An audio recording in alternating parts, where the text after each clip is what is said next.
नमस्कार मित्रों, धर्म मीमांसा के सभी श्रोताओं दर्शकों को जय श्री राम।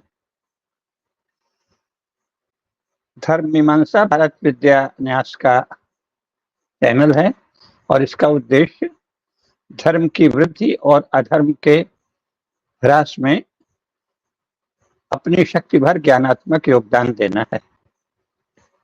तो जो इस समय हिंदुओं के मन में सबसे अधिक उथल पुथल चल रही है चुनाव के बाद, उस विषय पर थोड़ी चर्चा बहुत आवश्यक है। बहुत से लोगों को लग रहा है कि फैजाबाद की सीट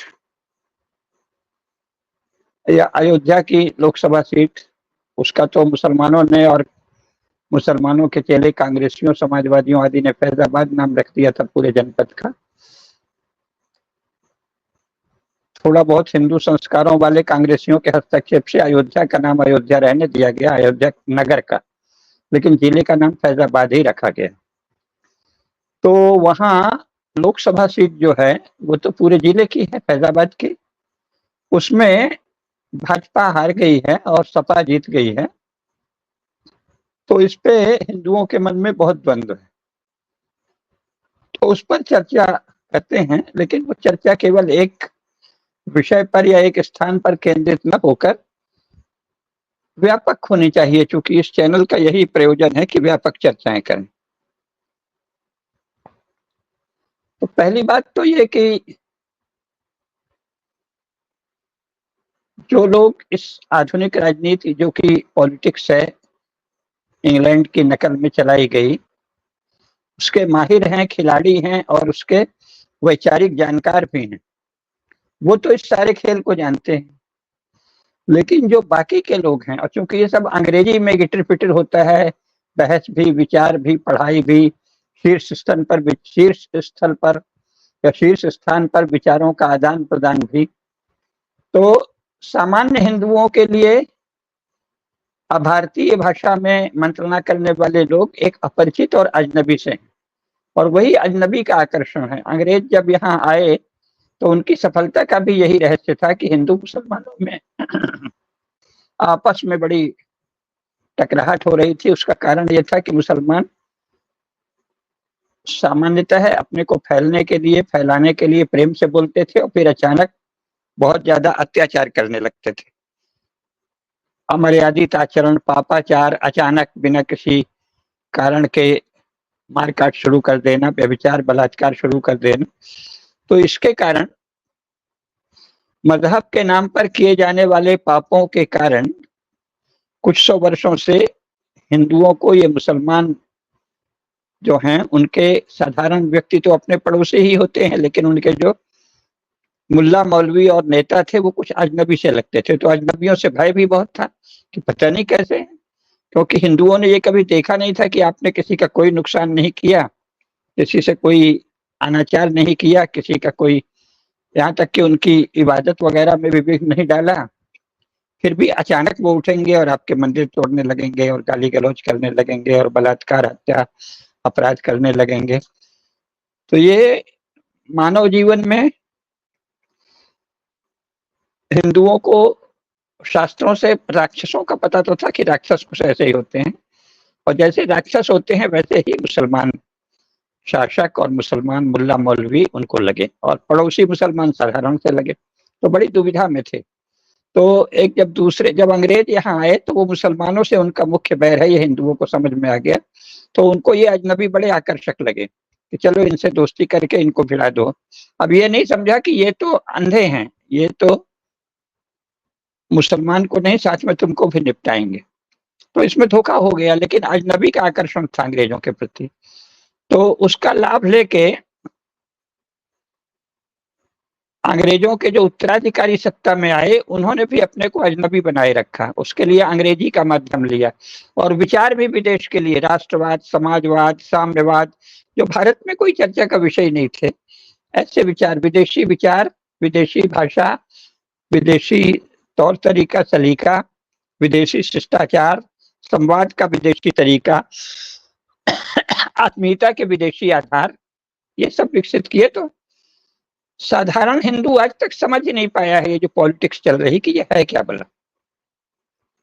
तो उसके बीच में प्रोपेगेंडा कर दिया गया कि ये तो लोगों की इच्छा से लोग जिसे चाहे उसे वोट दें और लोकमत की अभिव्यक्ति है। अब ये इतना निरर्थक, इतना हास्यास्पद कथन है। सतही तौर पर यह सही दिखता है, लेकिन लोकमत कैसे बनता है? इसमें यह निहित है, जब कहते हैं कि लोगों ने ये चुना तो ये मान लिया गया है कि लोग जो हैं वो तो बड़े शांत और कुछ स्थित प्रज्ञ, निर्विकार, सत्यनिष्ठ, सत्य को जानने वाले, निष्पक्ष विवेचना करने वाले और गुण दोष के आधार पर वोट देने वाले। अब ये आधारभूत प्रतिज्ञा ही मूर्खतापूर्ण है। लोग यानी सर्वसाधारण 18 वर्ष की उम्र के बालिग, उम्र से अधिक के 18 वर्ष के अधिक के सभी बालिग लोग, सभी वयस्क लोग जो मतदाता बन गए। अरे उसमें तो मूर्ख, उद्दंड, बदमाश, लोभी, लालची, नीच, कपटी, छली सभी हैं, और ज्ञानी और बुद्धिमान भी थोड़े से हैं। तो इस लोकमत का क्या अर्थ है? लोकमत तो कुछ होता नहीं है, उस लोगों की तात्कालिक भावना को जो बहा ले जाए। और सारे चुनाव ध्यान में देखिए तो कोई भी 5 वर्ष के परफॉर्मेंस पर कभी कोई वोट नहीं होता।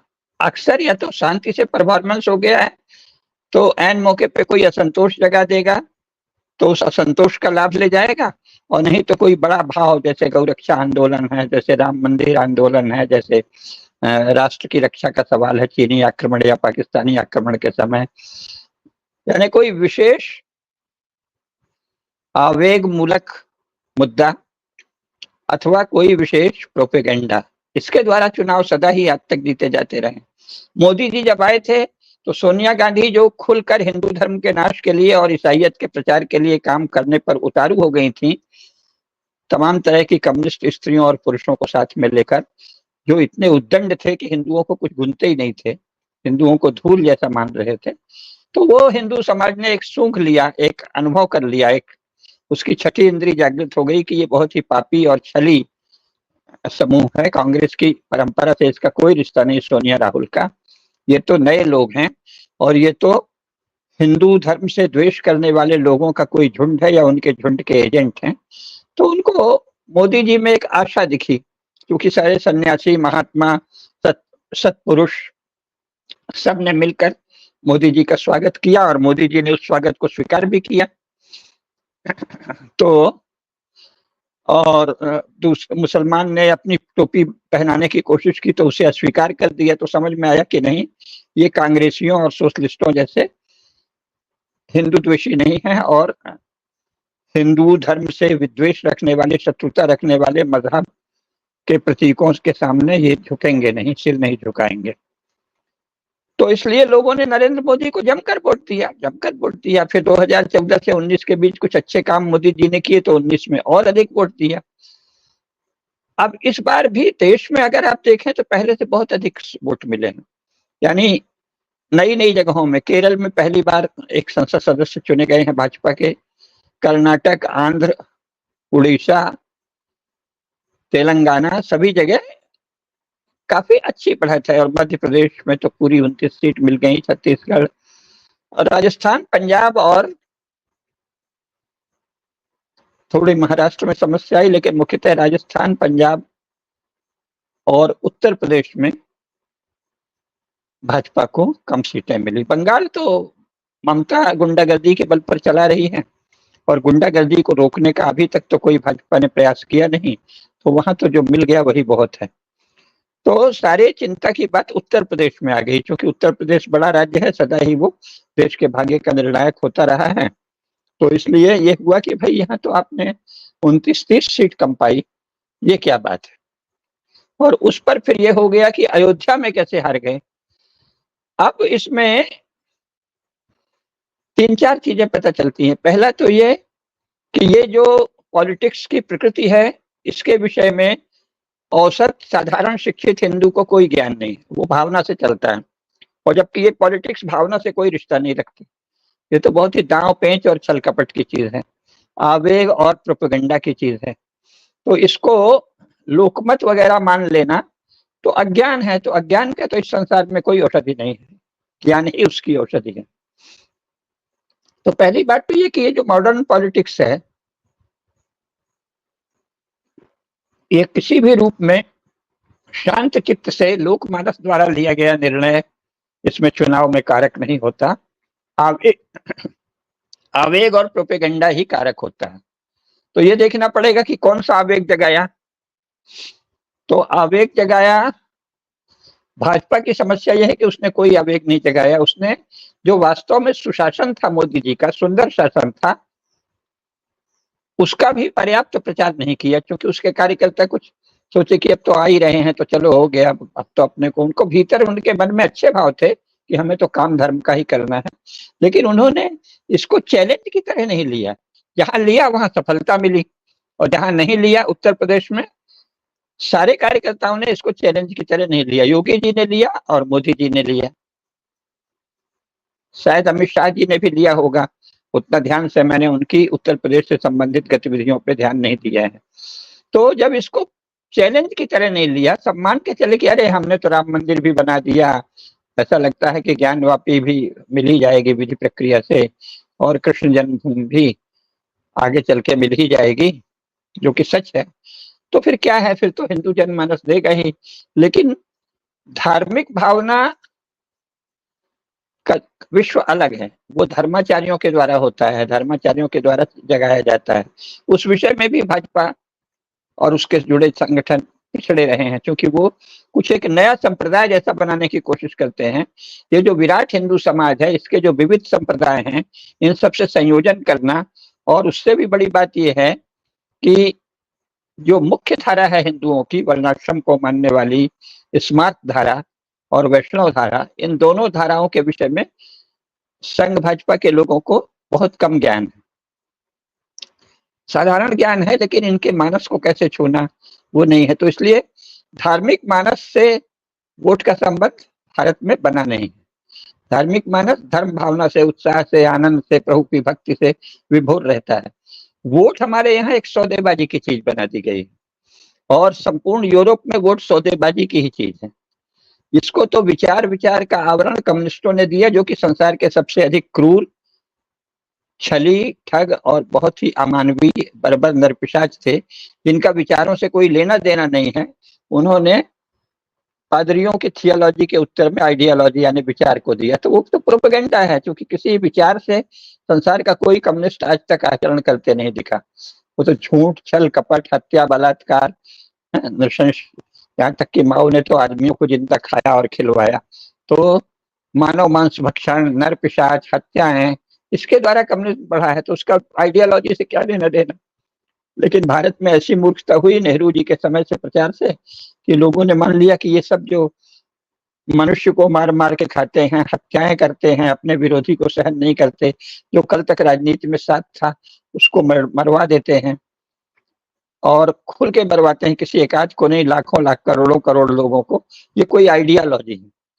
अब जो जिस समाज के पढ़े लिखे लोग ऐसी खुलेआम पैशाचिकता को, हत्याओं को, क्रूरता को, नृशंसता को कोई आइडियोलॉजी माने, तो उससे अधिक मूर्ख तो कौन होगा। ये तो आइडियोलॉजी, तो विचार तो एक कोमल चीज है ना, उसमें मतभेद हो सकते हैं, लेकिन उन्हीं कोमलता की अभिव्यक्तियों के मतभेद होंगे कि आपने अमुक अमुक विचार, आपने इनको सद्गुण माना, दूसरों ने कहा नहीं साहब ये सद्गुण तो ठीक है, लेकिन ये सद्गुण ज्यादा महत्वपूर्ण।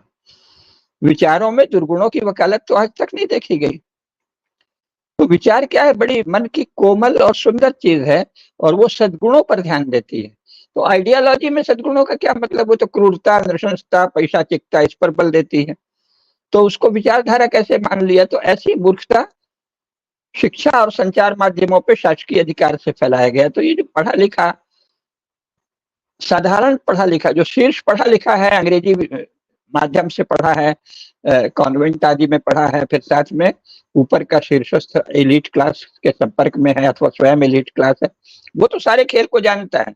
वो तो जानता है कि हम भाषा का खेल कर रहे हैं, और वास्तव में हमें अपना स्वाद साधना है, और ये सब फालतू बातें हैं, समाजवाद, राष्ट्रवाद, साम्यवाद, ये सब तो लोगों को मोबिलाइज करने, इकट्ठा करने की चीज है, वो जानता है।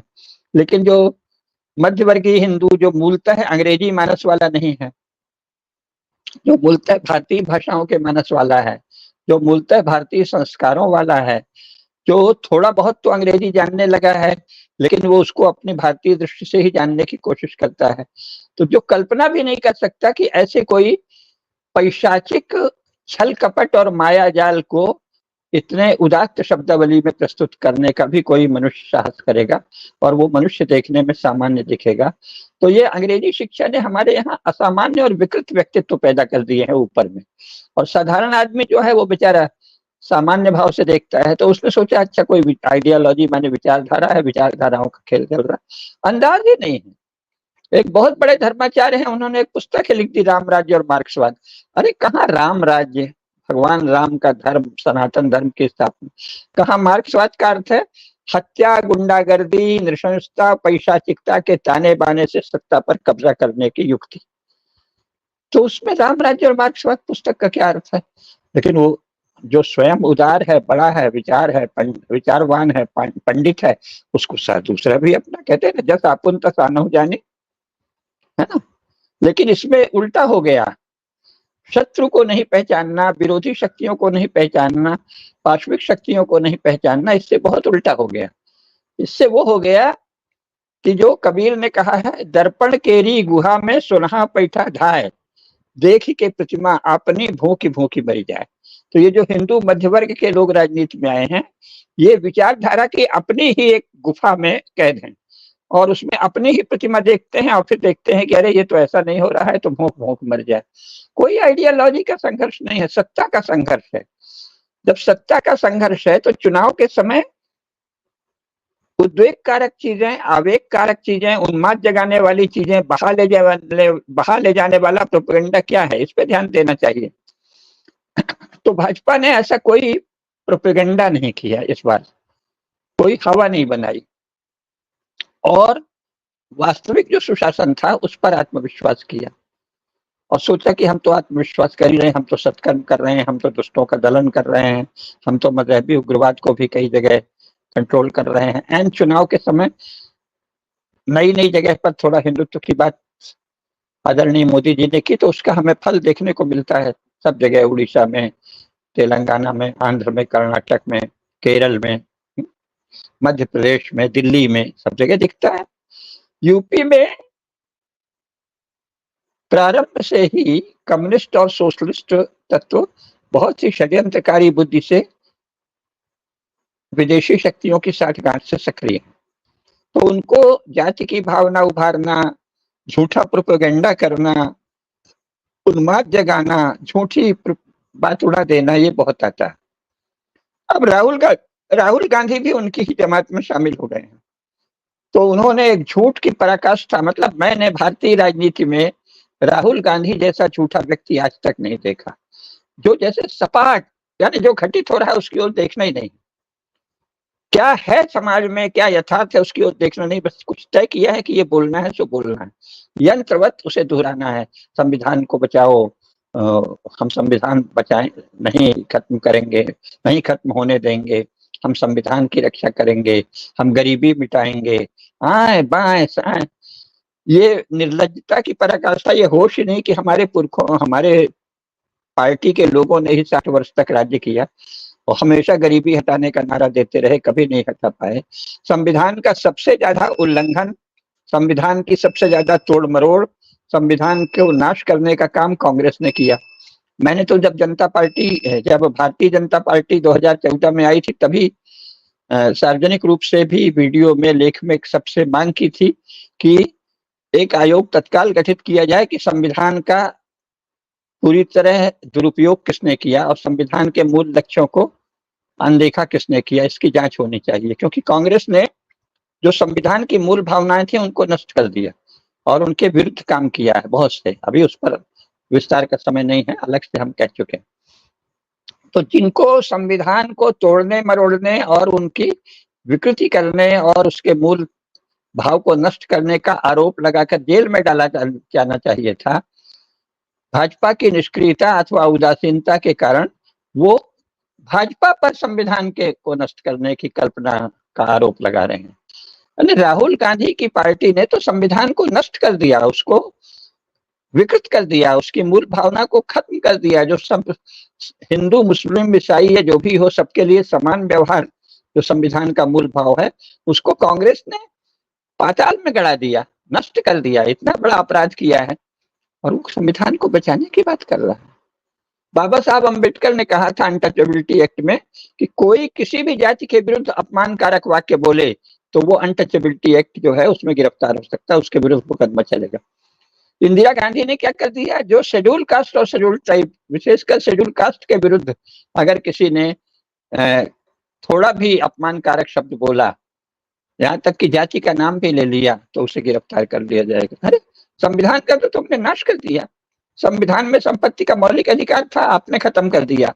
संविधान में भेदभाव का विरोध था, आपने हिंदू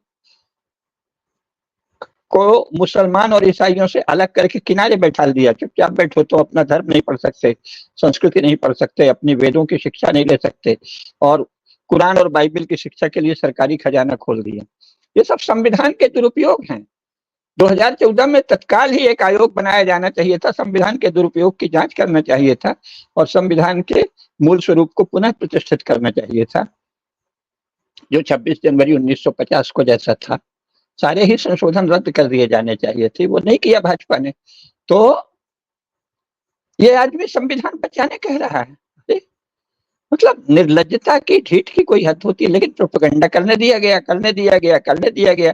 जिसे गिरफ्तार करके जेल में डालना था उसको आप छूट दे रहे हैं उन्होंने। और इस समय विदेशी शक्तियां बहुत सक्रिय थी, तो सारी विदेशी शक्तियां सक्रिय होकर मोदी के रहते हिंदुओं के साथ कहीं न्याय ना हो जाए। हिंदुत्व तो मोदी नहीं लाएंगे, आज तक उन्होंने नहीं कहा, लेकिन जो न्याय होने की संभावना दिख रही है कि ऐसा नहीं हो कि केवल मुसलमानों और ईसाइयों को सरकारी खजाने लुटाए जाएं कुरान और बाइबल की शिक्षा के लिए, बल्कि भारतीय ज्ञान भी शायद दिया जाए, इसकी संभावना से कई विदेशी शक्तियां कांप रही हैं। और उन्होंने सारी शक्ति लगा दी अखिलेश, राहुल, अरविंद और ममता जैसे भारत के विरुद्ध सक्रिय होने में तनिक भी नहीं झिझकने वाले पॉलिटिशियंस पर। तो वो पूरी शक्ति से सक्रिय हो गए, जाति की भावना उभार दी गई। लेकिन इससे भी बड़ी बात, इसके बावजूद वो नहीं जीतते। तो विदेशी शक्तियों के दबाव पर पहली बार उत्तर प्रदेश में कांग्रेस और सपा ने सचमुच रणनीतिक ढंग से सारी तैयारी की और साझा किया। यानी दोनों ने अपने वोटरों को एक दूसरे को शिफ्ट किया। कांग्रेसी वोट सपा को मिले, सपाई वोट कांग्रेस को मिले। ऐसा तो आज तक हुआ ही नहीं था। सपा और कांग्रेस पापपूर्ण राजनीतिक लक्ष्य के लिए सचमुच पहली बार एकजुट हो गए। तो जब हो गए तो ये होना ही था। थोड़ा इधर भाजपा का प्रमाद और शत्रु की पूरी तैयारी, इसके कारण ये हुआ है। लेकिन तब भी अयोध्या वाला जो क्षेत्र है, जो अयोध्या विधानसभा है, वहां तो भाजपा को ही अधिक वोट मिले हैं। ठीक मुझे याद नहीं आ रहा, शायद 1 लाख 1.5 लाख के करीब वोट भाजपा को मिले हैं और 1 लाख सपा को मिला है। तो अयोध्या विधानसभा में तो ऐसा कुछ हुआ ही नहीं। तो ये जो चल रहा है कि अयोध्या के हिंदुओं ने दगा किया वगैरह, ये स्वयं कांग्रेस और सपा का प्रचार है। वो चाहते हैं कि अयोध्या के लोगों के विरुद्ध शेष हिंदुओं में घृणा पैदा हो जाए, तिरस्कार पैदा हो जाए, और जो मूर्ख हैं वो उस बहाव में बह रहे हैं। अयोध्या विधानसभा में तो भाजपा को ही अधिक वोट मिले, नंबर 1। नंबर 2, अगर मान लो सपा को भी मिलते तो ऐसा किया जाता है क्या? आज तक वो आपको जिताते थे, तब आपने उन्हें ऐसा क्या विशेष दे दिया? राम मंदिर तो सारे देश का काम था, अयोध्या वासियों को आपने ऐसा अलग से क्या दिया है? और अगर वो सचमुच भी हरा देते आपको, तो भी ऐसी निंदा की क्या बात थी? तो ये विवेकहीनता और ये कांग्रेस और सपा का संयुक्त प्रोपेगेंडा है। ये हिंदू द्रोहियों का, जो हिंदू धर्म को भीतर से खोखला करना चाहते हैं, हिंदू धर्म का नाश करना चाहते हैं, उनका साझा प्रोपेगेंडा है। और दुर्भाग्यवश यह है कि इसके बावजूद सारा विरोध हिंदू धर्म के नाश के लिए सक्रिय है, और भाजपा में इतना रीढ़ की हड्डी नहीं है कि वो हिंदुत्व के लिए खड़ी हो सके। अभी भी हिंदुत्व का खुलकर पक्ष नहीं लेती। थोड़ा सा चुनाव के समय मोदी जी ने लिया था, लेकिन उसके पहले और उसके बाद अभी तक हिंदुत्व के पक्ष में भाजपा ने कोई निर्णय नहीं लिया। उसे हिंदुत्व अर्थात भारत के बहुसंख्यकों के साथ न्याय करने की घोषणा करनी चाहिए। हिंदुत्व शब्द से कोई मतलब नहीं। भारत के बहुसंख्यकों के साथ भी न्याय हो, कांग्रेस भारत के बहुसंख्यकों के साथ अन्याय करती रही है, इसकी निरंतर प्रचार होना चाहिए, घोषणा होनी चाहिए, और भारत के बहुसंख्यकों के साथ भी न्याय हो, यह सुनिश्चित करने के लिए भाजपा प्रतिबद्ध है, संकल्पित है। यह प्रचार होना चाहिए ताकि विरोधी का अन्याय दिखे। अगर आप विरोधी जो खुलेआम भारत को भी तोड़ना चाहते हैं, उनको चिन्हित नहीं करेंगे, उनकी सबसे बड़ी रणनीति को चिन्हित नहीं करेंगे, उनके पापपूर्ण लक्ष्यों को चिन्हित नहीं करेंगे, तो जनता कहां से जानेगी? इस तरह से मिमिक्री करने से कि अरे राहुल तो कुछ भी बोलता है और अखिलेश तो गुंडागर्दी को बढ़ाता है, इससे कुछ नहीं होगा। आप उनके जो राजनीतिक लक्ष्य हैं उसकी ओर जनता का ध्यान दिलाइए, हिंदू समाज में जागृति फैलाइए, राजनीतिक जागृति। पता नहीं क्यों भाजपा को हिंदू समाज में राजनीतिक जागृति लाने से क्यों डर लगता है? क्या वो चाहती है कि हिंदुत्व की भावना नहीं जगे क्योंकि कहीं हमारी पोल भी नहीं दिख जाए? ऐसे कोई कारण है? तो मुख्य बात यह है कि अयोध्या में तो भाजपा जीती है और फैजाबाद में पहले से ही सपा और कम्युनिस्ट और बहुत से तत्व सक्रिय हैं, तो उनको वोट मिलता ही रहा है। थोड़े से मत से ही आप जीतते थे, इस बार कोई हवा नहीं बही तो जरा हार गए। इसमें ये जो प्रचार है कि अयोध्या वालों की निंदा की जाए, ये कांग्रेस और सपा और कुछ मूर्ख अपने को हिंदू कहने वाले पागल किस्म के लोगों का प्रोपेगेंडा है। ऐसे किया जाता है क्या? अयोध्या जी के विरुद्ध ऐसा कुछ भी बोलना अनुचित है। अगर तुम में बहुत दम है तो घोषणा करो कि हम अयोध्या से गैर हिंदुओं को निकाल बाहर करेंगे, जो लोग जो भावना वाले बड़े हिंदू बनते हैं। हम वहां ऐसे किसी व्यक्ति को नहीं रहने देंगे जो मूर्ति पूजा का विरोध करे, जो हिंदू धर्म का विरोध करे, जो हिंदू धर्म के देवी देवताओं की निंदा करे, जो भगवान राम को भगवान न माने बल्कि कोई पैगंबर वगैरह किसकी चीज माने, उसको वहां नहीं रहने देंगे। जो भगवान राम को कौन सा हिंद कहा था पता नहीं, निजाम हिंद की कौन सा हिंद कुछ पता ही नहीं, ऐसी गंदी बातें फालतू बातें कहे, उसको हम अयोध्या में नहीं रहने देंगे। जो उन्हें भगवान कहता है, क्योंकि अयोध्या में वही रहेगा जो भगवान राम को भगवान मानता है, साक्षात भगवान, उसके सिवाय अयोध्या में कोई नहीं रहेगा। ऐसा हिंदुओं को मांग करनी चाहिए और रणनीति बनानी चाहिए कि संपूर्ण फैजाबाद जिले में धीरे धीरे हिंदू धर्म का प्रचार हो और जो लोग हिंदू धर्म से द्वेष करते हैं उनके विरुद्ध उचित दंडात्मक कार्यवाही हो, विधिक कार्यवाही हो, जो बिल्कुल संभव है। इस विधिक कार्यवाही के लिए तो देश भर में अभियान चलाना चाहिए कि जो संविधान में निहित है लेकिन भूल गया है आचरण में, उसको माननीय संसद एक बार पुनः परिभाषित करे कि भारत में नागरिक वही होगा जो सार्वभौम मानवीय मूल्यों को स्वीकार करेगा, यानी सत्य, अहिंसा, अपरिग्रह, संयम, अस्तेय, सत्य, अहिंसा, अस्तेय, संयम और अपरिग्रह, इनको जो स्वीकार करेगा वही भारत का नागरिक हो सकता है। भारत के किसी भी नागरिक, विशेषकर भारत के बहुसंख्यकों के विरुद्ध किसी तरह का प्रोपेगेंडा करने वाला भारत का नागरिक नहीं रह सकता, क्योंकि इससे भारत राष्ट्र खंडित होता है, राष्ट्र की एकता और राष्ट्र की बंधुता खंडित होती है। तो इसको एक बार माननीय संसद पुनः परिभाषित करे, ये मोदी जी को प्रयास करना चाहिए, भाजपा को प्रयास करना चाहिए और पहले चरण के रूप में अयोध्या से ऐसे सब लोगों का निष्कासन होना चाहिए जो सनातन धर्म को नहीं मानते, जो भगवान राम को भगवान नहीं मानते और जो बहुसंख्यकों के प्रति बंधुता का भाव नहीं रखते बल्कि उनको उपदेश देते हैं कहीं मूर्ति पूजा के विरुद्ध, कहीं किसी और चीज के विरुद्ध। उनको अयोध्या में नहीं रहने देना चाहिए। लेकिन ये तो बड़ी दूरगामी बात है। तात्कालिक बात यह है कि भाई अयोध्या वालों ने तो कुछ भी ऐसा नहीं किया है, आपको जिताया है और उनके विरुद्ध कुछ भी बोलने का साहस करना उद्दंडता है। कौन लफंगा ये सब बोलता है कि अयोध्या वासियों ने ये किया वो किया, नहीं जाए, उसको आमने सामने फटकारना चाहिए, ज्यादा बकबक करे तो पीट देना चाहिए बदतमीजों को। क्या अयोध्या जी के विरुद्ध बकबक कर रहे हो, निकलो यहाँ से, ऐसे करना चाहिए। अयोध्या जी एक तीर्थ के रूप में वंदनीय है, वहां रहने वाले जो धर्मनिष्ठ निवासी हैं वो वंदनीय हैं, वहां रहने वाले अधर्मी और पापी दंडनीय हैं। और चुनाव बहुत सुंदर रहा है। थोड़ा सा प्रमाद उत्तर प्रदेश में हो गया, शायद थोड़ा आपसी टकराहट भी हो गई होगी। राजनीति में ये सब होता रहता है, क्योंकि ये जो पॉलिटिक्स है ये तो यूरोप की नकल में बनाई गई पॉलिटिक्स है, ये तो मुख्यतः आपसी झगड़ों पर आधारित है। यूरोप में भी बहुत आपसी झगड़े होते हैं, भारत के लोगों को पता नहीं है। भारत के लोगों में ये भाव हो गया है कि सारी दुनिया में गुण देखना और हिंदू समाज में दोष देखना। यूरोप जैसा झगड़ा तो आज तक भारत में हुआ ही नहीं, जैसा और मुसलमानों में जैसा झगड़ा होता है, ईसाइयों और ईसाइयों में जैसा झगड़ा होता है, वैसा कोई झगड़ा नहीं हुआ। फिर भी हिंदुओं के कुछ कलंक पैदा हो गए हैं जो कुछ जाति विशेष में हैं, और ममता बनर्जी जैसी जो कलंक है, जो खुलेआम हिंदू धर्म के विरुद्ध काम करती है, तो इनके प्रति सावधान होना चाहिए, इनके प्रति स्पष्ट विरोध होना चाहिए। इन्हें हिंदू धर्म के शत्रु के रूप में चिन्हित किया जाना चाहिए, और हो सके तो धीरे धीरे भारतीय राजनीति को भारत की अपनी परंपरा में प्रतिष्ठित करना चाहिए। जय श्री राम।